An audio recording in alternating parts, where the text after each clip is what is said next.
আরে হ্যাঁ, হিন্দুস্তান মানে ভারতবর্ষ। এই শুভেন্দু অধিকারী, তোমার বাবার 14 গোষ্ঠীকে আমরা একদম গণতান্ত্রিক ভাবে আমরা শিক্ষা দিয়ে দেব। পশ্চিমবঙ্গের রাজনীতিতে এমন কিছু ঘটছে যেটা এখন আর শুধু একটা রাজ্যের বিষয় থাকছে না, এটা এখন পুরো ভারতবর্ষের সাম্প্রদায়িক রাজনীতির মুখে একটা সরাসরি চপটাঘাত হয়ে উঠছে। কারণ এর প্রতিবাদ আসছে এমন একজনের কাছ থেকে যাকে বিজেপি কোনোভাবেই এন্টি হিন্দু বলে ট্যাগ করতে পারবে না।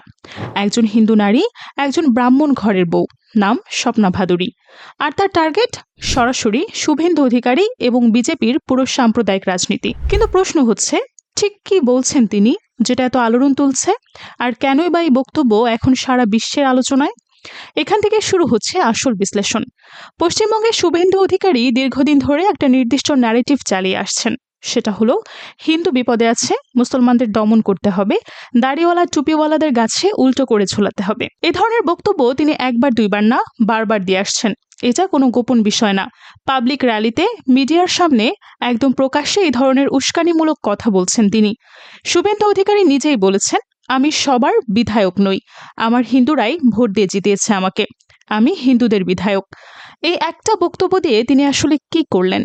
গণতন্ত্রের মূল ভিত্তিটাকেই অস্বীকার করলেন। একজন নির্বাচিত জনপ্রতিনিধি যখন বলে আমি শুধু একটা ধর্মের মানুষের প্রতিনিধি, সেটা তখন সংবিধানের সরাসরি লঙ্ঘন করা। কিন্তু এখানে বিষয়টা আরো জটিল হয়ে যায়। স্বপ্না ভাদুরী একজন তৃণমূল কংগ্রেসের নেত্রী, কিন্তু তার বক্তব্যের শক্তি শুধু দলীয় রাজনীতি থেকে আসেনি। তার শক্তির আসল জায়গাটা হলো তিনি নিজে একজন হিন্দু ব্রাহ্মণ পরিবারের বউ, এবং সে অবস্থান থেকেই তিনি শুভেন্দু অধিকারীর সাম্প্রদায়িক বিভাজনের বিরুদ্ধে দাঁড়িয়েছেন। তিনি হাজার হাজার মানুষের সামনে দাঁড়িয়ে বললেন, একটা মুসলিম মায়ের সন্তানের গায়ে যদি হাত পড়ে, সেই হাত গণতান্ত্রিকভাবে মুড়িয়ে ভেঙে দেব। এটা কোনো সাধারণ বক্তব্য না, এটা একটা রাজনৈতিক ঘোষণা, একটা সরাসরি চ্যালেঞ্জ। বিজেপি এতদিন যে ন্যারেটিভ তৈরি করে এসেছে যে মুসলমানদের পক্ষে দাঁড়ানো মানেই হিন্দু বিরোধী, সেই পুরো ন্যারেটিভকে স্বপ্না ভাদুরী একা ভেঙে দিয়েছেন। কারণ তিনি নিজেই হিন্দু, নিজেই ব্রাহ্মণ, তাকে কেউ এন্টি হিন্দু বলতে পারবে না। আর এই জায়গাটাই এখন সবচেয়ে বেশি আলোচনায়। স্বপ্না ভাদুরী যখন বলেন, আমি মঞ্চে বক্তব্য দিই, আমাকে বলা হয় তুমি তো ব্রাহ্মণ ঘরের বউ, টুপিওয়ালা, লুঙ্গিওয়ালা, দাড়িওয়ালাদের নিয়ে কেন কথা বলো, তখন তিনি আসলে বিজেপির পুরো সাম্প্রদায়িক কাঠামোকে উন্মুক্ত করে দেন। বিজেপির রাজনীতির মূল সূত্র হলো হিন্দুদের মধ্যে ভয় তৈরি করা, মুসলমানদের শত্রু হিসেবে দেখা এবং ভোট নেওয়া। কিন্তু যখন একজন হিন্দু নারী নিজেই দাঁড়িয়ে বলেন অত্যাচার যাদের উপর হবে, এই স্বপ্না ভাদুরী বুক পেতে প্রতিবাদ করবে, দরকার হলে মরব, তখন সে ভয়ের রাজনীতি আর কাজ করে না। তিনি আরো বলেন, আজকে মুসলিমদের পেছনে লাগছে, আগামীতে হিন্দুদের টিকিট আসছে, আপনাদের হিন্দুদেরকেও একইভাবে চালাবে। এই অত্যন্ত গুরুত্বপূর্ণ একটা পয়েন্ট এটা, কারণ ইতিহাস বলে যে শক্তি একবার সংখ্যালঘুদের দমন করতে শেখে, সে পরবর্তী নিজের গোষ্ঠীকেও ছাড়ে না। এটা শুধু ভারতের কথা না, পৃথিবীর প্রতিটা ফ্যাসিবাদী শক্তির ক্ষেত্রে এটা সত্য প্রমাণিত হয়েছে। কিন্তু এরপর সামনে আসে আরো গুরুত্বপূর্ণ তথ্য। স্বপ্না ভাদুরী একটা অত্যন্ত শক্তিশালী প্রশ্ন তুলেছেন। তিনি বলেছেন, 400 বছর এই দেশ শাসন করেছে মুসলমানরা, তখন হিন্দু খতমের মেয়ে ছিল না। বিজেপির আগে কংগ্রেস দেশ শাসন করেছে, তখনও হিন্দু খতরে মেয়ে ছিল না। তাহলে বিজেপি ক্ষমতায় আসার পর যেখানে হিন্দুদের ভালো থাকার কথা, সেখানে হঠাৎ হিন্দু খতরে মেয়ে কেন? এই প্রশ্নটার উত্তর বিজেপির কাছে নেই, কারণ এই প্রশ্নটাই তাদের পুরো রাজনৈতিক ভিত্তিকে নাড়িয়ে দেয়। আসলে হিন্দু খতরে মেয়ে একটা রাজনৈতিক স্লোগান ছাড়া আর কিছু না।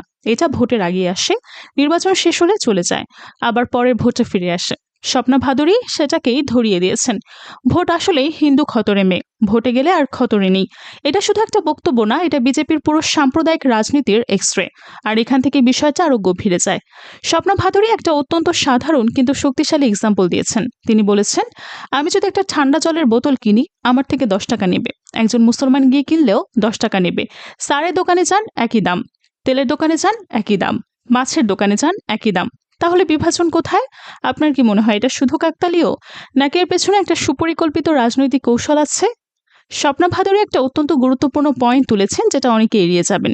তিনি বলেছেন, পশ্চিমবঙ্গে রামনবমী আগে এভাবে পরিচালিত হতো না। হঠাৎ তিনি রামনবমীকে একটা রাজনৈতিক অস্ত্র বানিয়ে তলোয়ার হাতে নিয়ে সংখ্যালঘু এলাকায় শক্তি প্রদর্শন করা শুরু করলো। এটা কি ধর্ম পালন, নাকি ধর্মকে ব্যবহার করে ভয় দেখানো?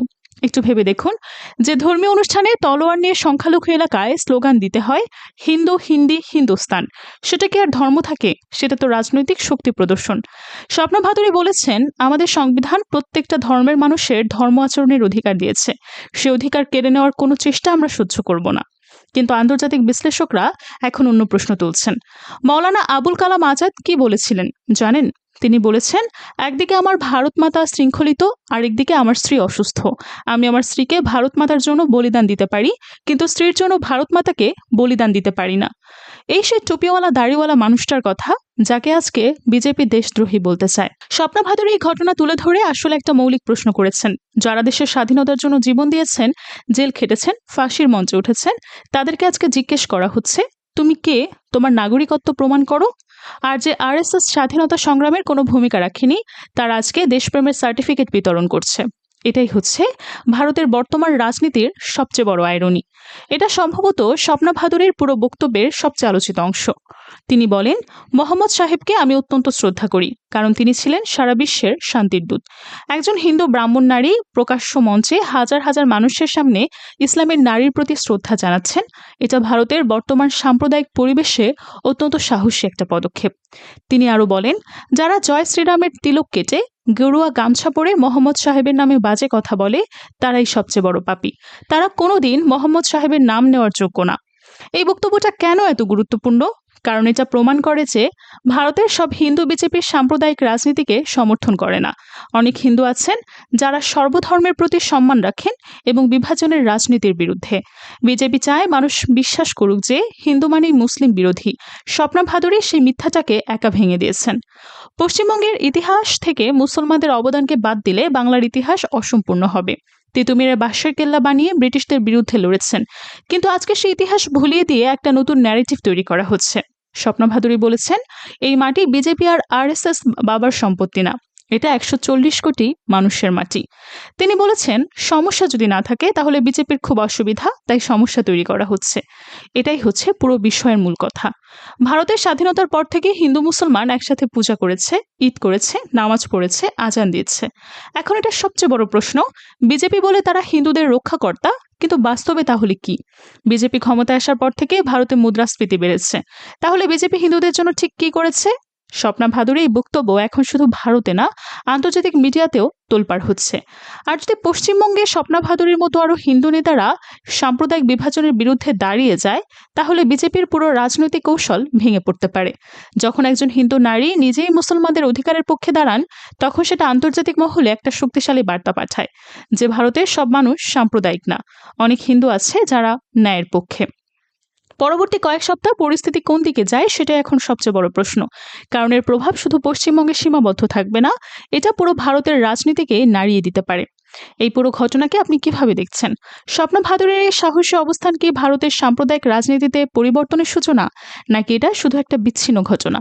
আপনার বিশ্লেষণ কমেন্টে জানাতে পারেন।